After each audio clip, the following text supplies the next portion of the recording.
Hello, and welcome. Welcome back to English with Thomas. If this is your first time here, I'm really glad you found your way. And if you've been listening for a while, thank you for coming back, for choosing to spend this quiet time with me and with English. Today, I want to talk about something very familiar and at the same time very challenging for many people. Communication in the workplace. Not the kind of communication you find in textbooks. Not perfect sentences or formal rules, but real communication. Human communication. The kind that happens in meetings, in emails, in quiet conversations after work, and sometimes inside your own thoughts before you decide to speak. Many people tell me the same thing. I know English, but I don't feel confident at work. I'm afraid of saying the wrong thing. I understand my colleagues, but I don't know how to express myself clearly. I want to sound professional, but also natural. If you've ever felt this way, you are not alone. And today, I want to walk with you through this topic gently, slowly, and honestly. Not to give you rules, not to tell you how you should speak, but to help you feel how effective communication actually works through story, reflection, and simple, real language. Let me start with a small scene. A few years ago, I was sitting in a meeting room. The room was quiet, but not comfortable. There were about 8 people around the table. Different country, different accents, different personalities. The manager asked a simple question. "What do you think about this plan?" Silence. I could feel the tension in the room. Not because people had no ideas, but because many of them were thinking too much. I noticed one woman across the table. She was looking at her notes. She clearly had something to say, but she didn't speak. Later, during the coffee break, she came to me and said quietly, "I had an idea, but I didn't know how to say it in English." That moment stayed with me, because communication in the workplace is not only about vocabulary or grammar, it's about courage, timing, clarity, and trust in yourself. Let's stay with this moment for a while. Imagine you are sitting in that room. You have an idea. Your heart beats a little faster. Your mind starts preparing sentences. You think, is this correct? Is this professional enough? What if they don't understand me? And while you're thinking, the moment passes. Someone else speaks. The meeting moves on. This is not a language problem. This is a human problem. And the good news is English can help you solve it if you learn it the right way. Let me tell you another story. This one is simpler. I once worked with a man named David. He wasn't the most fluent speaker in the room. His grammar wasn't perfect. His accent was strong. But when he spoke, people listened. Why? Because he spoke clearly. He spoke calmly. And he spoke with intention. When David didn't agree with something, he didn't argue. He said, "I see your point, but I have a different perspective. Repeat that with me. Slowly. I see your point, but I have a different perspective." Say it again.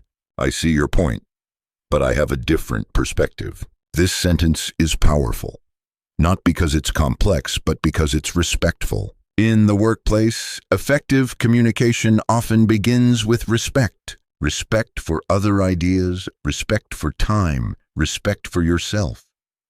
David also used another sentence very often. "Let me clarify what I mean." Repeat it. "Let me clarify what I mean." This sentence does something important. It buys you time. It slows the conversation. It tells others, "I'm thinking carefully." You don't need fast English to communicate well. You need clear English. Now, let's pause for a moment. Think about your workplace, or imagine a workplace you want to be part of. How do people usually communicate there? Through meetings, emails, messages, quick conversations. Each situation needs a slightly different kind of English, but the heart of communication stays the same. Clarity, tone, awareness. Let me share a personal reflection. I think many people believe that good communication means talking a lot.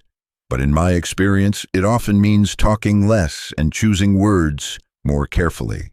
Sometimes, one calm sentence is stronger than 5 rushed ones. For example, instead of explaining everything at once, you can say, "Let me start with the main point." Repeat it. Let me start with the main point. This sentence helps you organize your thoughts. It also helps your listener relax because they know where you're going. Another sentence I love is, "What I'm trying to say is," repeat it slowly. What I'm trying to say is, this sentence is honest. It shows effort. It shows that communication is a process, not a performance. Now, let me tell you a short imagined story. Imagine it's your first day at a new job.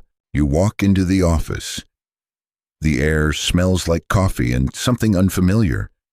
People smile politely. You feel excited and nervous. Later that day, your manager asks you to introduce yourself in a meeting. You could say many things, but simple English is often the best English. You say, "Hello, everyone. I'm really happy to be here. I'm looking forward to working with you." Repeat that. "Hello, everyone. I'm really happy to be here. I'm looking forward to working with you." This is not impressive English. It is effective English because it is warm, clear, and human. Let's talk about emails for a moment. Emails are a big part of workplace communication, and they often cause stress. People ask me, how can I sound polite but confident? How can I sound professional, not cold? Here's something I've learned. Tone matters more than complexity. Compare these two sentences. "I need this by Friday," and "Could you please send this by Friday?" The second one is softer, more respectful. Now try this one. "When you have time, could you please review this?" Repeat it. "When you have time, could you please review this?" Notice how it feels. Not demanding, not weak, balanced. Effective workplace communication lives in this balance.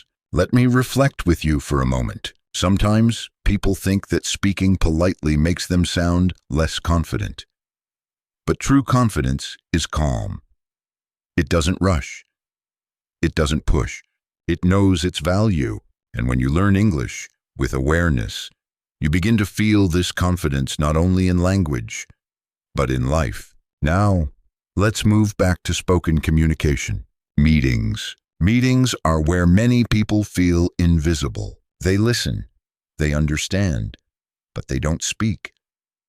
If that's you, I want to offer you something simple. You don't need to speak a lot. You only need one moment, one sentence. For example, "I'd like to add something." Repeat it. "I'd like to add something." Or, "Can I share a quick thought?" Repeat it. "Can I share a quick thought?" These sentences open a door. Once the door is open, you can step in slowly. You can say, "In my experience." Repeat it. "In my experience." This phrase is powerful because no one can argue with your experience. It belongs to you. Now, imagine this. You share your idea. Your English is not perfect. You pause. You search for words, and that's okay. Silence is not failure. Silence is thinking. Let me say that again. Silence is not failure. Silence is thinking.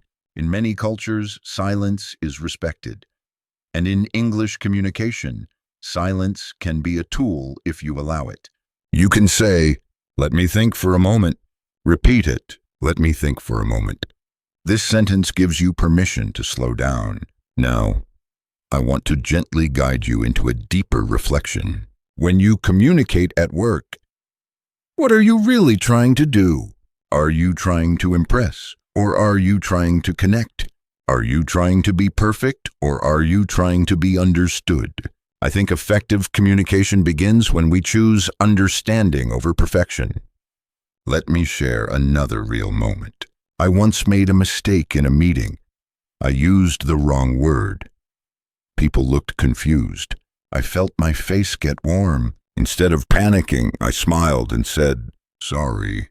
Let me say that again." "Repeat it." "Sorry. Let me say that again." And then I explained it in simpler words. The moment passed. The meeting continued. Nothing bad happened. And that taught me something important. Mistakes do not break communication. Fear does. When you remove fear, your English becomes freer, clearer, more alive. Now, let's talk about listening. Good communication is not only about speaking well, it's about listening deeply. In the workplace, listening shows respect. It builds trust. You can show listening with simple phrases. "I understand." Repeat it. "I understand." Or, "That makes sense." Repeat it. "That makes sense." Or, "I see what you mean." Repeat it. "I see what you mean." These phrases do something subtle. They create connection. Even if you don't agree, you can say, "I understand your point." Repeat it. "I understand your point." Then you can add, "From my side." Repeat it. "From my side." Notice how gentle this is. Not aggressive. Not defensive. Just human. Let me pause here and speak directly to you. If English is not your first language, you already have strength. You think in more than one language. You see the world through more than one lens. This is not a weakness in the workplace. It is a quiet advantage, but only if you trust it. Now, imagine a different scene. You're talking to a colleague one-on-one. Not a meeting, not an email, just a conversation. These moments are powerful. This is where relationships are built. You can say things like, "How's your day going?" Repeat it. "How's your day going?" Or, "How are things on your side?" Repeat it. "How are things on your side?" These are simple questions, but they show care. And when people feel seen, communication becomes easier. Let me reflect personally for a moment. I think language is not only a tool, it's an attitude. When you speak English with awareness, you are practicing patience. You are practicing humility. You are practicing clarity. And these qualities are deeply valued in any workplace. Now, I want to gently guide you into a small practice. Think about a situation at work that makes you nervous. Maybe it's presenting an idea. Maybe it's giving feedback. Maybe it's asking for help. Now, imagine yourself in that situation but speaking slowly, breathing, choosing simple words. You say, "I need some clarification." Repeat it. "I need some clarification." Or, "Could you explain that a bit more?" Repeat it. "Could you explain that a bit more?" Asking questions is not a weakness. It is professionalism. Let me say that again. Asking questions is not a weakness. It is professionalism. Now, let's talk about feedback, another difficult area. Giving feedback in English can feel dangerous. You don't want to sound rude. You don't want to sound unclear. Here's a gentle way to do it. You can start with, "I appreciate the effort." Repeat it. "I appreciate the effort." Then, "One thing we could improve is." Repeat it. "One thing we could improve is." This structure is respectful and constructive. Effective workplace communication is not about winning. It's about moving forward together. Now, let me slow things down again. Take a breath. You are not behind. You are not slow. You are learning, and learning takes time. Every sentence you speak is practice. Every conversation is growth. Even silence can be learning. I want to share one final story. Imagine yourself 1 year from now. You walk into your workplace with more ease. You speak when you need to. You listen with confidence. Your English is not perfect, but it is yours.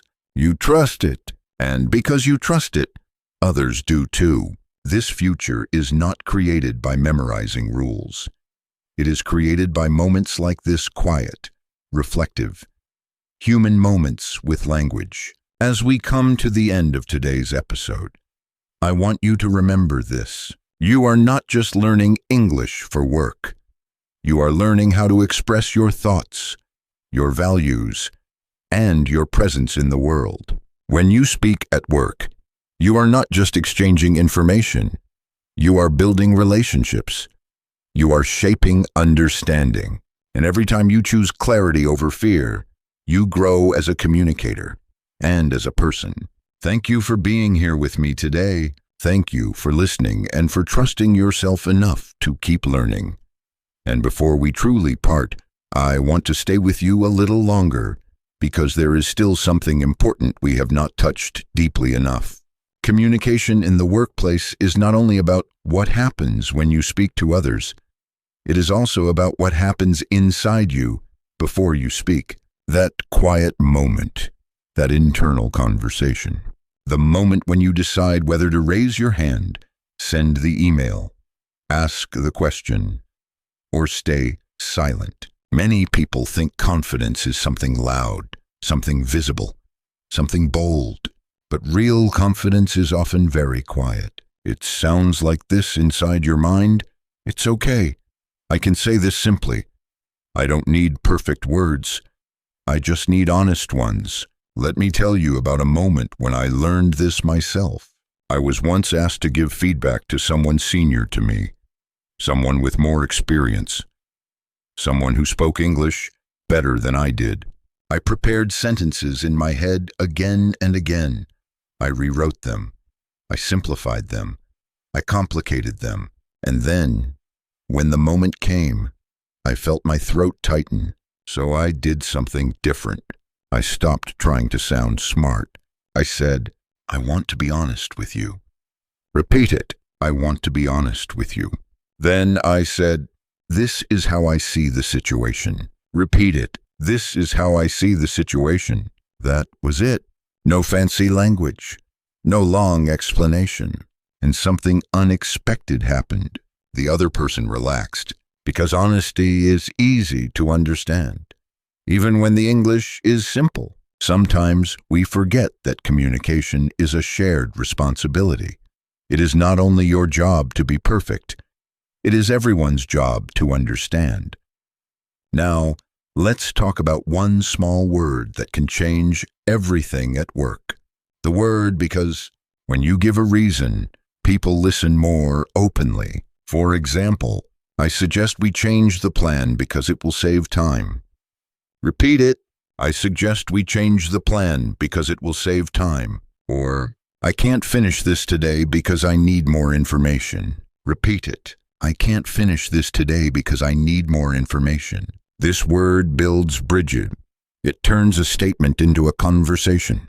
Now, I want you to imagine another situation. You disagree with someone, your heart speeds up again. You don't want conflict, but you also don't want to disappear. Here is a gentle way to disagree. You can say, I see it a little differently. Repeat it. I see it a little differently. Or, I have a slightly different view. Repeat it. I have a slightly different view. Notice how soft these sentences are. They do not attack. They invite discussion. Sati. Effective workplace communication is not about pushing your ideas forward. It is about placing them on the table calmly and letting others look at them with you. Let me reflect with you again. Sometimes, when learning English, people focus too much on sounding like a native speaker. But in the workplace, sounding clear is far more important than sounding native. Clear intentions, clear structure, clear tone. You can help yourself by using signposting language, simple phrases that guide the listener. For example, first, I'd like to talk about. Repeat it. First, I'd like to talk about, or the main issue is. Repeat it. The main issue is, or to summarize. Repeat it. To summarize, these phrases are like road signs. They help others follow you and they help you stay calm. Now, I want to slow everything down again. Take a breath. If you are listening to this on your way to work, Or after a long day, let your shoulders relax. You are allowed to learn at your own pace. There is no deadline for becoming confident. Confidence arrives quietly through repetition, reflection, and kindness toward yourself. Let me share another small, imagined scene. It's late in the afternoon. Most people are tired. A colleague sends you a message asking for something you cannot do today. This is a common moment of stress. You don't want to say no, but you need to be honest. You can say, "I won't be able to finish this today, but I can work on it tomorrow." Repeat it. "I won't be able to finish this today, but I can work on it tomorrow." This sentence is clear. It sets boundaries, and it remains professional. Boundaries are part of effective communication. They protect your energy, and they help others trust your words. Let me say something important. When you communicate clearly, you teach others how to treat you. Now, let's talk about something quieter. Your inner voice. If your inner voice is always criticizing your English, your communication will feel heavy. Try changing that voice. Instead of saying, "My English is bad," try saying, "My English is growing." Repeat it. My English is growing. Language is alive, and so are you. Now, think about the last time you spoke English at work. Not how correct it was, not how fluent it was, but how present you were. Did you listen? Did you try? Did you show up? That is real communication. I believe that when you learn English through stories, reflection, and real moments, something shifts. English stops being a test and starts becoming a companion, something that walks with you into meetings, into conversations, into your professional life. Before we close, I want to leave you with one final practice. The next time you speak English at work, try this. Speak one sentence more slowly than usual. Just one. Let it breathe. Let it be clear, and notice how it feels. You may discover that slowing down does not make you weaker. It makes you stronger. Because when you slow down, you choose your words instead of chasing them, and that is the heart of effective communication. Thank you for staying with me until the end. Thank you for caring about how you speak and how you live through English. Thank you for listening. If you have reached this moment, it means you gave yourself time to reflect, time to listen, and time to grow. That alone is a quiet form of confidence. Remember, effective communication in the workplace is not about having the best words in the room. It is about being present, being clear, and being human. When you speak with intention, people feel it. When you listen with care, people remember it. Your English does not need to be perfect to be powerful. It only needs to be honest, thoughtful, and alive just like you. Carry this with you into your next conversation. Carry it into your next email. Carry it into the moments when you hesitate and choose to speak anyway. This is English with Thomas.